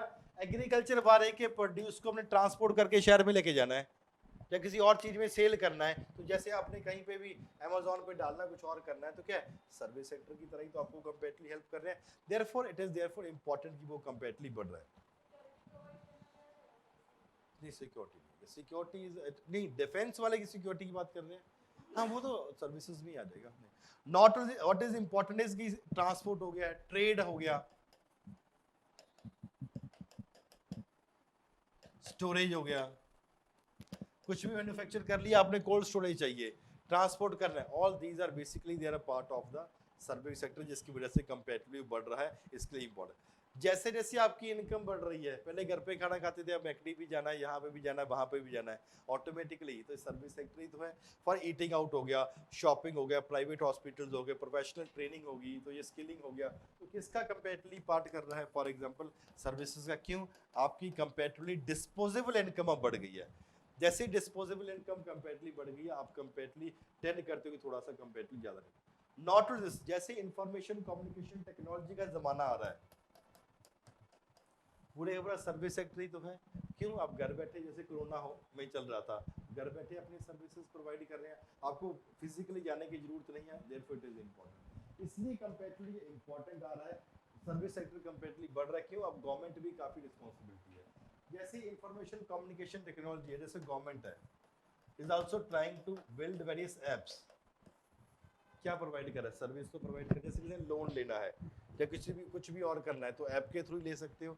जैसे एक वो एडवर्टीज बनाती है आमिर खान की और आलिया भट्ट की, फोन पे इंश्योरेंस वाला ये सिस्टम। क्यों? सर्विस सेक्टर तो कंपेरेटिवली बढ़ रहा है। और कुछ भी है, किसका क्यों आज तक है? बिकॉज इंफॉर्मेशन कम्युनिकेशन टेक्नोलॉजी की वजह से आ चुके हैं। हाँ ऑनलाइन आप डॉक्टर से कंसल्टेशन कर सकते हो। हाँ जहाँ for example not only this, हम यहाँ पे बैठे टेलीमेडिसिन की सर्विसेज अफ्रीका में प्रोवाइड कर रहे हैं। क्यों? सर्विस सेक्टर कंपेरेटिवली हमारा डेवलप हो रहा है।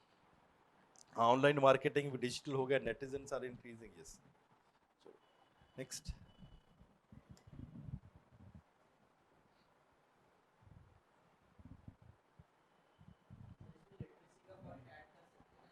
हाँ जैसे जैसे, हाँ जैसे लिटरेसी बढ़ रही है, ऑटोमेटिकली हो जाएगा। What are the various factors that affect soil formation? Also highlight various methods of soil conservation. Very simple. Soil formation के लिए क्या क्या? For example,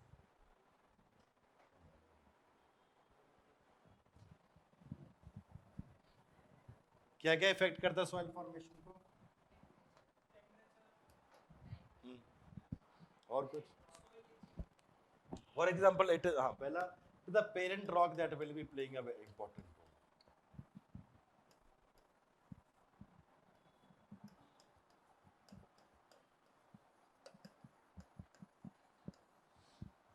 पेरेंट रॉक की काफी इंपॉर्टेंट रोल क्या डिटरमाइन करेगा, it will determine the colour कैसा है, टेक्सचर कैसा है, केमिकल प्रॉपर्टीज कैसी है, मिनरल कैसे है, कंटेंट परमिएबल है कि नहीं परमिएबल, कैसे कौन डिसाइड करेगा, it will decided on the basis of the parent rock, ये कंपेरेटिव डिपेंड करेगा। नॉट ओनली दिस, आपका रिलीफ क्या है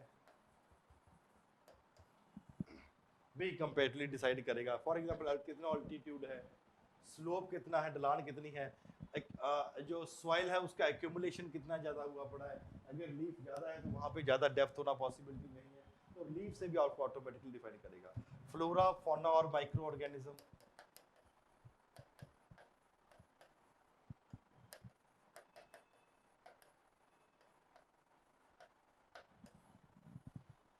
भी कंपेरेटिवली इस चीज को डिसाइड करता है कि affect the rate of humus formation, ये कितना उसमें ह्यूमस है, फॉर एग्जांपल तो फॉर्मेशन क्या इफेक्ट है, फ्लोरा कितना है, फौना कितना है, कौन से माइक्रो ऑर्गेनिज्म, कितने माइक्रो ऑर्गेनिज्म इन्वॉल्व है, तो उसके लिए मिट्टी की जो ह्यूमस है उसके कितना है वो कंपेरेटिवली डिटरमाइन करेगा। टाइम कितनी पुरानी मिट्टी है,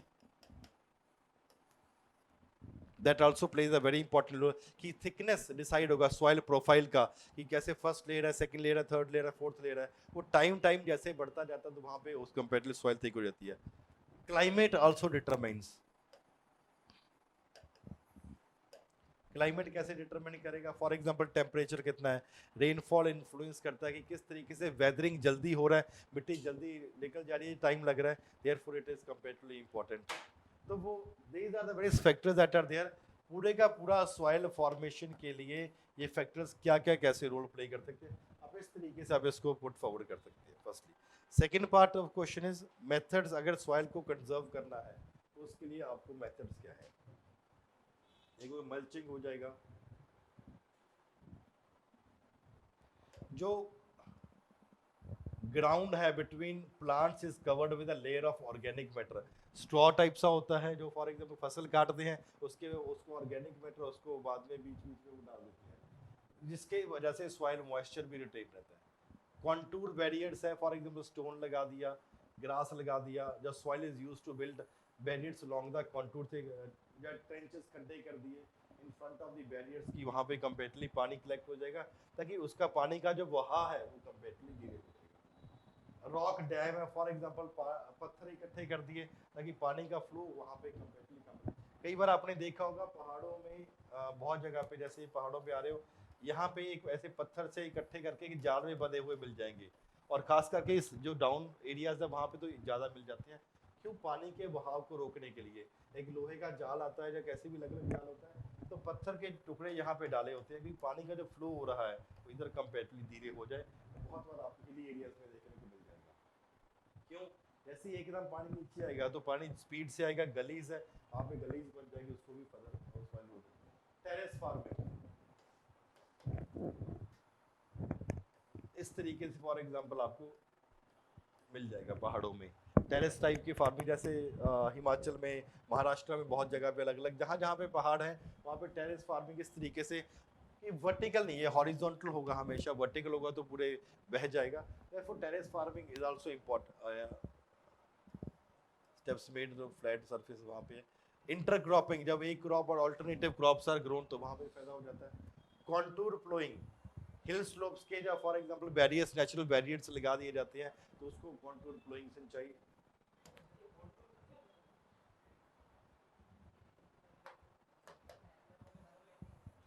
कुछ भी आ रहा है ऐसे ऐसे करके लगा देते हैं वो, उसको फाड़ को रोकने के लिए, उसकी स्पीड को कंपेरेटिवली। शेल्टर बेल्ट लगा देते हैं, कहाँ पे, कोस्टल वाले रीजन पे, ड्राई रीजन के लिए, ताकि उसको कंपेरेटिवली रोका जा सके। तो शेल्टर बेल्ट क्या हो गया अंदर आके सॉरी सॉरी बोल रहा है ये क्यों लगाए जाते हैं, बिकॉज विंड मूवमेंट्स को रोकने के लिए। शेल्टर बेल्ट है, कहीं पे ड्राई रीजन में है, कोस्टल रीजन, वहां पे जैसे राजस्थान में है, राजस्थान में इस तरीके से चांद की शेप में आपको बहुत ड्यून सैंड ड्यून्स देखने को मिल जाते हैं। क्यों? क्योंकि यहाँ पे पत्थर रख देती है, यहाँ पे पत्थर रख देती है, बीच बीच में पत्थर है, और उस पत्थर से ही फॉर एग्जांपल एक चांद के शेप में एक वो ड्यून्स बन जाते हैं। तो उसके लिए अब बहुत सारे ड्यून्स आपको इसी चांद के शेप में राजस्थान वाले रीजन में एक छोटा सा पत्थर है, उसके सराउंडिंग ही फॉर एग्जाम्पल सब लोग उतरे, क्योंकि विंड मूवमेंट को से सॉइल मूव करने के लिए अगर रोकना है तो एक इंपॉर्टेंट रोल प्ले कर सकता है। ये कुछ मेथड्स हैं। Right a short note on, इसमें से ऊपर वाले में से कितने पॉइंट्स लिखे थे? सर लिखा है जैसे terrace farming, counter flowing, shelter में से लिखे थे 3-4 पॉइंट मैंने इरिगेशन एक्वाशन वो भी लिखे सर मैं 6 लिखे 5 5 पॉइंट लिखे सर अच्छा, साढ़े 11 हो गए। अरे मैंने वो सॉइल फॉर्मेशन पहले वाले में 3 पॉइंट ही लिखे टेंपरेचर विंड और वाटर टाइम की दिक्कत थी कि आप ही नहीं रहे 6 तक ही आ रहे। अच्छा चलो, ये मन को दिलासा देना जैसे कि टाइम कम आप ही नहीं रहे तो वो भी अभी ठीक है। Right a short note on subsistence and commercial farming.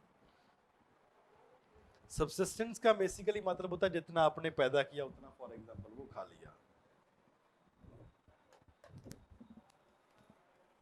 जितना फॉर एग्जांपल आपने प्रोडक्शन करी। ये क्यों होता है? बिकॉज यहाँ पे लेवल ऑफ टेक्नोलॉजी बहुत लो होती है, और जो हाउस होल्ड घर में काम करने वाले 4-5 फैमिली मेंबर्स हैं, उसमें 3 बंदे खेती का काम करेंगे, 2 कुछ अपने घर पे बैठ के खा रहे हैं, तो वो ट्रेडिशनल मेथड यूज किए जाते हैं फर्स्टली, और traditional method house hold labour को फॉर एग्जांपल वहाँ पे यूज किया। इसको हम 2 तरीके से आगे डिवाइड किया जाता है। पहला इंटेंसिव सब्सिस्टेंस और प्रिमिटिव।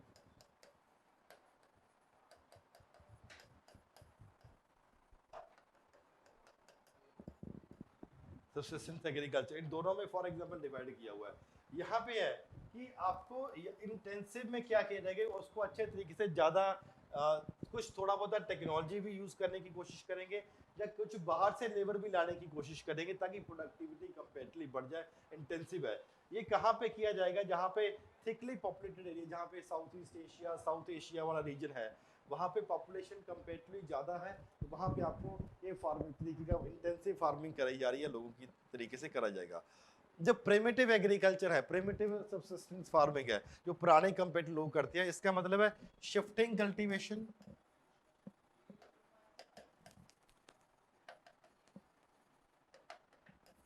या नोमैडिक हर्ड्स। कभी फॉर एग्जांपल आपको इस तरीके से देखा जाए कि this will basically becoming a part shifting agriculture, जैसे अमेज़न में हो गया, ट्रॉपिकल अफ्रीका में किया जा रहा है, साउथ ईस्ट एशिया में, या हमारे कुछ नॉर्थ ईस्ट एशिया इंडिया वाले पार्ट में वहाँ पे किया जा रहा है, तो शिफ्टिंग कल्टीवेशन किया जा रहा है। यहाँ पे लोग डिपेंड होते हैं कौन से? नेचुरल रेनफॉल के ऊपर, रूथलेसली इसको किया जाता है। फॉर एग्जांपल वहाँ पे एग्रीकल्चर किया जाता है, वहाँ शिफ्टिंग में जब तक प्रोडक्शन है, प्रोडक्टिविटी अच्छी चल रही है, एक जगह पे रहेंगे, उसके बाद वो फॉर एग्जांपल दूसरी जगह पे शिफ्ट कर देंगे।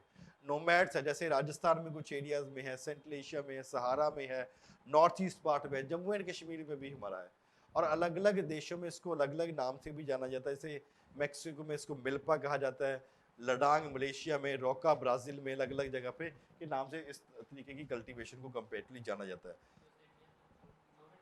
जुमिंग हो गया जैसे इंडिया में, मतलब सीजन के हिसाब से अपना सामान लेके जाते एक से हाँ, वो नहीं, nomads continuously on the move, जो बोल रहे हो वो ट्रांसह्यूमनिस।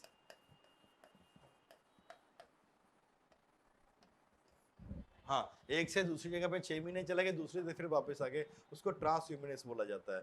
तो ये है नोमैड्स को भी अपने साथ में, फॉर एग्जांपल जानवरों को भी अपने साथ में ही लिखा जाएगा। क्या नोमैडिक क्या नोमैड्स हो गए ना, जानवरों को भी अपने साथ ही मूव करते रहेंगे। ट्रांसह्यूमंस में भी सर उसमें भी वही जानवर को यूज करेंगे। हाँ हाँ हाँ, जानवरों को तो रखेंगे, वो तो इम्पोर्टेंट पार्ट रहेगा ही। Next is commercial farming. कहाँ पे किया जाएगा? जहाँ पे फॉर एग्जाम्पल टेम्परेट ग्रासलैंड्स में है, कमर्शियल ग्रेन फार्मिंग किया जाएगा। कैसे? नॉर्थ अमेरिका में, यूरोप और एशिया वाले ऐसे रीजन में आपको कमर्शियल फार्मिंग फॉर एग्जाम्पल वहाँ पे किया जाएगा। नाउ इसमें खूबी क्या है कि यहाँ पे बड़े बड़े फार्म्स होंगे, और पॉपुलेशन उस, जैसे फॉर एग्जांपल यूएस में हो गया, कनाडा में हो गया, फार्म लैंड बहुत ज़्यादा, लेकिन पॉपुलेशन कंपेरेटिवली कम है, क्योंकि बहुत सारे लोग हैं जो शहरों में रहते हैं, टाउन्स में रहते हैं, जो गांव में लोग अब कम है, जिसकी वजह से पॉपुलेशन कम है लेकिन उनके पास पर person having an having control over land comparatively वो काफी ज्यादा hundreds of acres are there. यहाँ पे मिक्स्ड फार्मिंग एक इंपॉर्टेंट है, मिश्रित खेती जब मिक्स्ड फार्मिंग फॉर एग्जांपल किया जाएगा फूड एंड फॉडर के लिए, कहीं पे जानवरों को भी साथ में रखा जा रहा है, एग्रीकल्चर भी किया जा रहा है, other things that are basically been food और फॉडर क्रॉप्स हमारे खाने के लिए भी है और साथ में ही एनिमल्स के लिए भी थोड़ा बहुत घास या कुछ और हो गया, चारा हो गया, उसको भी फॉर एग्जांपल वहाँ पे किया जाएगा। फूड एंड फॉडर क्रॉप दोनों के दोनों किया जाएगा।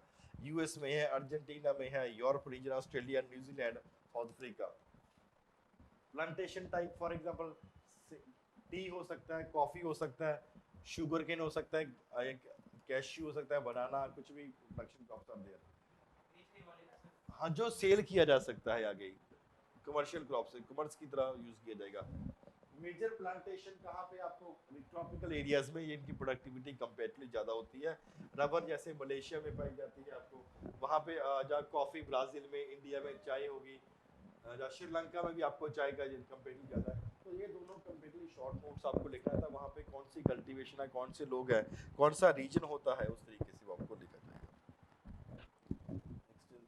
Very simple question, various differences between Himalayan और पेनिनसुलर रिवर में। काफी ज्यादा सिंपल क्वेश्चन था।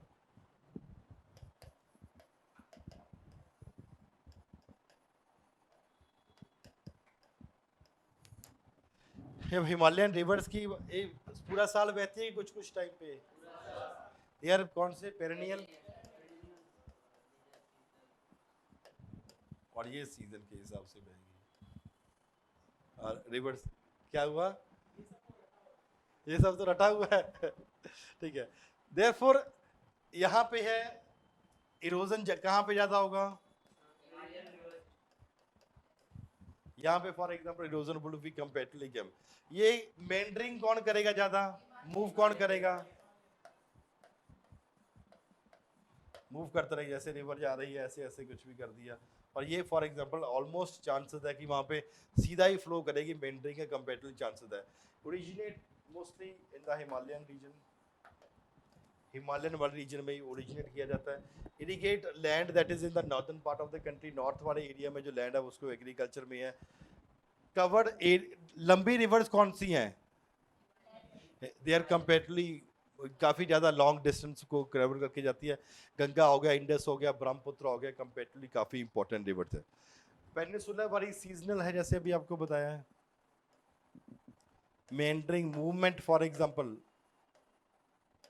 भी कम हो जाएगा, बिकॉज कौन से एरिया में बहती है, जो पथरीला पत्थर वाला एरिया है कंपेरेटिवली वहाँ से, इसलिए वो स्ट्रेट भी है। छोटी छोटी हिल्स और प्लेट्यूज से वो राइज करती है, जिसकी वजह से भी वो कंपेरेटिवली बहुत ज़्यादा पानी नहीं होता, तो धीरे धीरे ही उठ जाता है। डेक्कन प्लेट्यूज में है। पेनिनसुलर रिवर बेसिन फर्टिलिटी ज़्यादा है कि कम है, फर्टिलिटी भी हिमालयन रिवर्स के मुताबिक कम है। छोटा एरिया कवर करती है, जैसे नर्मदा हो गया, तापी हो गया, महानदी हो गया, गोदावरी हो, कृष्णा हो गया, ये कुछ पेनिनसुलर रिवर्स हैं, लेकिन एरिया कंपेरेटिवली एक छोटा एरिया कवर करती है।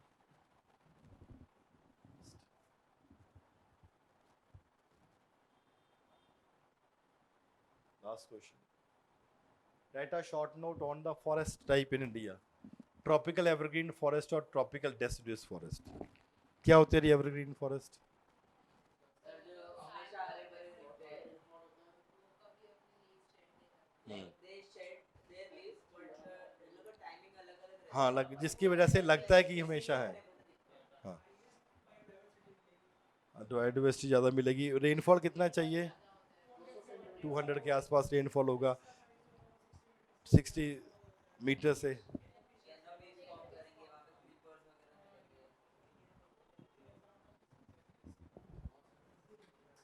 रहेंगे। हैं बेसिकली एवरग्रीन जहाँ पे रेनफॉल ज़्यादा है, बारिश कंपेरेटिवली ज़्यादा है, जैसे वेस्टर्न घाट्स में हो गया, लक्षद्वीप वाले रीजन में हो गया, अंडमान निकोबार में हो गया, असम में हो गया, तमिलनाडु वाले रीजन में हो गया, वहाँ पे कॉन्टीन्यूसली आपको यहाँ पे रेनफॉल ज़्यादा होगी, वहाँ पे होगा। रेनफॉल कितनी होगी, 200 सेंटीमीटर्स, ठीक है। और हाइट इवन 60 मीटर्स तक फॉर एग्जांपल वो जा सकते हैं। Since the region is comparatively warm and wet throughout the year, this it has a luxuriant vegetation of all kind, trees हो गया, श्रब्स हो गया, क्रीपर्स हो गया, वो आपको हर चीज़ यहाँ पे देखने को मिलती है। तो टाइम, कोई भी डेफिनेट टाइम नहीं है कि ट्रीज कब अपने लीव शेड करें, तो ऐसा लगता है कि पूरे साल ही यहाँ पे कुछ ना कुछ। ट्रीज कौन से पाए जाते हैं? Ebony, mahogany, rosewood, rubber and शिशुना, सिंचोना। एलिफेंट्स, मंकी, डियर्स और लेमुर देखने को मिलेगा। वन हॉर्न डायनासोर्स भी आपको असम और वेस्ट बंगाल में देखने को मिल जाएगा। Plenty of birds, bat, sloth, scorpions, अलग अलग चीज आपको देखने को मिलेगी। तो ये तो फैक्चुअल इंफॉर्मेशन ही थी। ट्रॉपिकल डेसिडियस फॉरेस्ट में most wide spread that is there in India, rainfall between 70 to 200 centimetres है। 6 to 8 वीक्स में ये अपना समर के टाइम के ऊपर लीव्स शेड कर सकते हैं। Availability of the water, the forest types, इसको दो तरीके में डिवाइड किया गया है कि जैसा कितना पानी है, मॉइस्ट रेसिड्यूस हो जाएगा और फॉर एग्जांपल आपको ड्राई रेसिड्यूस में हो जाएगा। जब फॉर एग्जांपल रेनफॉल बिटवीन 100 से 200 सेंटीमीटर वहाँ पे होगा। कहाँ पे ज़्यादा है? Mostly in the eastern part of the country, north eastern में along with the foothills of Himalayas, Jharkhand, Orissa, अलग अलग जगह पे। ठीक है, यहाँ पे आपको इजीली मिल जाएगा। बैम्बूज, साल, शीशम, अलग अलग ट्रीज है। ये मॉइस्ट रेसिड्यूज है। ड्राई रेसिड्यूज में आपका जो रेनफॉल है वो 70 to 100 सेंटीमीटर्स है। कहाँ पे मिलेगा? पेनिसुला वाले रीजन में, planes of Bihar and Uttar Pradesh में। ट्रीज वही है, टीक, साल, नीम, पीपल मिल जाएगा। एग्रीकल्चर किया जा रहा है, क्लियर्ड फॉर कल्टीवेशन, ग्रेजिंग भी है। Animals are there, lion, tiger, pig and there variety of the birds that are basically record. इसमें कुछ नहीं था, सिर्फ फैक्ट इन्फॉर्मेशन है जो आपको कंपैरेटिवली आनी चाहिए। कितने क्वेश्चन ऑन एन एवरेज लिखे हैं? कितने लिखे रवि? क्यों इतने कम क्यों? 10 हो गया नून। भूमिका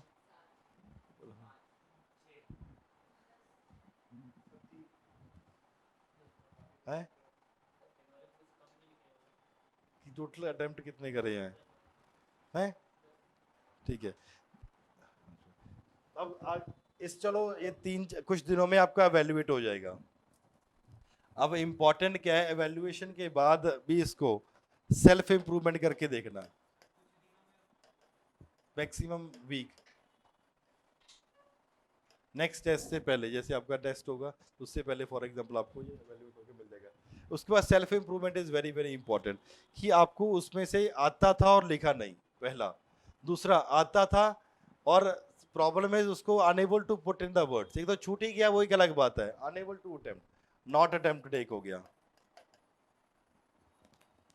second thing, unable to put in words.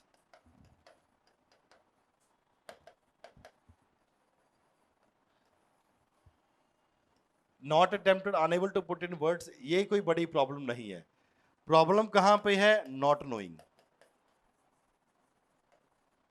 ये एक बड़ी प्रॉब्लम है, जब आता ही नहीं था, पता नहीं फॉर एग्जांपल अभी ये क्या हो गया। तो जब अनेबल टू, नॉट अटेम्प्टेड है, तो क्योंकि because time limitation could be there. For example नहीं आप हो पा रहे थे क्वेश्चन 1.5 घंटा, लेकिन वहां पे तो आप इतना टाइम 10 क्वेश्चन के लिए 1.5 घंटा मिलेगा, तो वो आपका जैसे अभी on an average I can say कि 10 मिनट लग रहे हैं।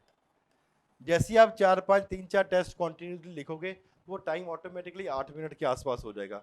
On an average if you are attempting 6 to 7 question, ये 3 पेपर के बाद ये बढ़ के फॉर एग्जांपल जैसे 20 क्वेश्चन वाला शुरू हो जाएगा, वहाँ पे 16 से 17 क्वेश्चन आप अटेम्प्ट करने लग जाओगे आउट ऑफ 20। जो अभी 10, 12, 13 की बात है, वहाँ 16, 17 तक पहुँच जाएगी। और after writing 8 to 9 test, 10 test, आपका यही चीज 19-20 तक आ जाएगी, because you will be in a position to manage the time also. जैसे टाइम मैनेजमेंट वाला समझ आ गया अभी, हाँ इतने टाइम में लिखना ही है, तो वहाँ पे कंपेरेटिवली आसान रह जाएगा। ओके, अभी एवेल्युएशन करते हैं, फिर उसके बाद देखते हैं क्या। Thank you very much.